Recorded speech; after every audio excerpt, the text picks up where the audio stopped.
السلام عليكم الاخوان ورحمه الله. اليوم كندخل الانترنت كنلقى جميع الصحف الصفراء ولا جميع الصحف الالكترونيه كتهضر على زياره بان كيمون الصحراء والموقف ديالو المحايد، والدوله المخزنيه عندنا كتنوض وكتندد بان بان كيمون خدا واحد القرار كذا كما كما. فانا كنبغي نوجه اليوم رساله للملك محمد السادس، واخا كاين بزاف ديال الناس كيسموا محمد السادس الملك ديال المغرب، نهضروا معاه كيخاف يقول قرعات ونادي هضرتي مع المغرب وانت باغي تنوض فتنه في البلاد، حكا المغرب هو رمز الاستقرار. هادشي معنا ما نهضروش عليه، ولكن غندوي مع الملك كشخص بانك ودي محمد السادس عطيتي واحد الاولويه للصحراء وتيندوف والدوله المغربيه كامله كتنوض. ولكن اللي ضرني في راسي انايا راه كاينه واحد القضيه ديال المدينه سبته ومليليه حتى هي محتله، ما عاطيلهاش يعني واحد المقدار كيما عطيو الصحراء. واخا راه سبته ومليليه راه محتله ليه الناس الصغيرون، وتيندوف مدياهم من الجزائر، واخا ماشي مشكل. هاد بان كيمون تصوروا الاخوان كون دخل المغرب وعرف القضيه ديال الاساتذه المتدربين مثلا اللي كياكلوا العصا، 10000 استاذ متدربين كياكلوا العصا. علاش؟ حيت كيطالبوا الحق ديالهم، حيت الملك محمد السادس مبغاش يسمع ليهم، وحيت بن كيران قال لهم ودي بان دوك المرسومين خاصهم يكونوا. تصوروا بان كيمون ودخل المغرب مثلا ونسمعوا واحد القضيه كاينه في مدينه حاجب ديال الدوله المخزنيه، كندوي ديال الدوله المخزنيه دات 1500 قطار لواحد العائله سميتها امحراج اللي كتكون من 500 شخص وما يزيد. يعني الدوله المخزنيه الا مشات لها الارض ديالها في الصحراء كتنوض بين قوسين كتندد وكتغوت المجتمع الدولي، ولكن الدوله المخزنيه الا دات الارض لشي مواطن مغربي حتى واحد ما كيدوي. علاش؟ واش الملك محمد السادس كيعرف بان السبيطارات المغربيه ما فيهمش السبيطار، ما فيهمش يعني وسائل الخدمات للمواطن العادي؟ واش الملك محمد السادس ما كيعرفش بان السبيطارات ما فيهمش لا مورغ مزيانين، بنادم كما كيلقى لا مات ما كيلقاش ثلاجه فين كيتدفن، ما كيلقاش خدمات تليق كمواطن كانسان؟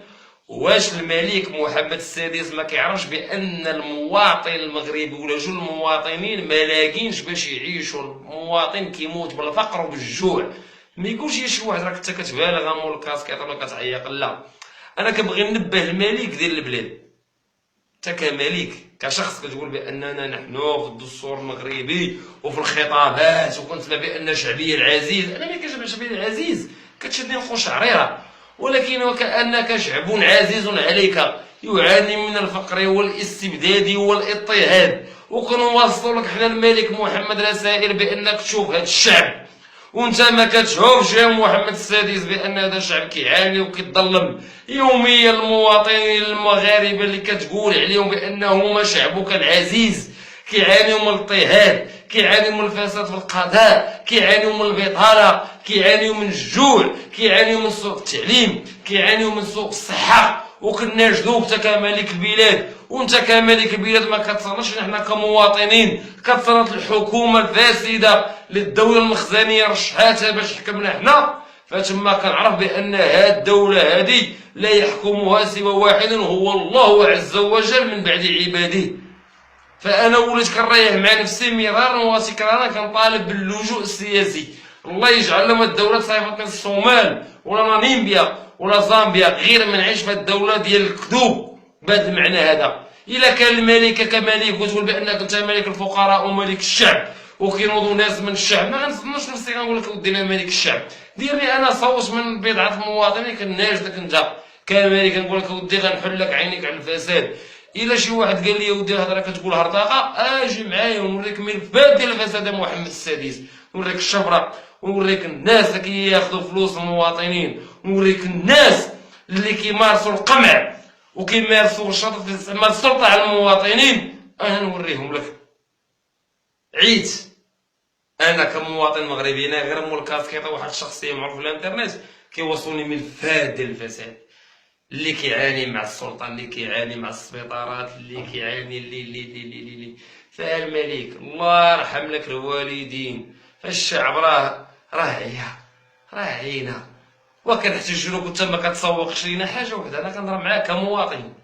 الا كنتي انت ودي الملك محمد السادس ما تسوقش لنا كمواطن، فانا كنطلب منك كانسان ابار مواطن مغربي انا بغيت اللجوء السياسي، الله يرحمنا في والدنا الملك، ما بقيتش بغيت نعيش في هذه الدوله ديال الاستبداد وديال الفساد. باش غتجي تقول لي حقا والصحراء مغربيه وتيندو وفروينه وكاينين مشاكل اللي هي اخطر وخاصها تعالج من طرفك انت كملك، وما كديرش ليها، ما كتلفتش ليها النظر ديالك وما كتشوفش فيها، فالله يجازيكم بخير. اي مواطن مغربي كيعاني كما كنعاني وكيعانيو جميع الشعب. شوف فينا الملك محمد السادس، ما نبقاوش بهذيك الهضره الخاويه والدستور وشعبي العزيز وانا وحتى، وانا مستعد جميع العقبات، مستعد الحزب، مستعد الروينه كحله، ولكن الشعب المغربي عاق، والله يرحم لكم والدين. عاقوا الشعب المغربي، راه حنا هو حق الله العظيم، وما كانت الرشوه وما كانت الفلوس وما كانت المحسوبيه والزبونيه الا عشوا في هذه البلاد اللي سميتها المغرب. ونهار شي واحد يقول لي بان المغرب، بان هذه بلد الحق والقانون، غنعرفوا اكبر خائن في هذه البلاد، حيت الحق كيتعطى للاغنياء والقانون كيطبق على الفقراء، حيت ما عمر شي مواطن مغربي فقير خدا حقه في هذه البلاد، حيت محمد السادس كنوصلوا ليه المعاناه ديالنا وكنوصلوا ليه المشاكل اللي كيعيشها المواطن المغربي وما كيتسوقش لينا. علاش وكيفاش والله ما عرفتش. هاد الفيديو دويتي اخر فيديو غادي نديرو معاكم نتوما كمواطنين. عيقوا اصاحبي، عيقوا وفيقوا، بارطاجيش الفيديو ديالي، ما دوش لي، ولكن عيق المواطن المغربي. حنا كنعيشوا في الاستبداد، كنعيشوا في الحقره، قطعوا عليا.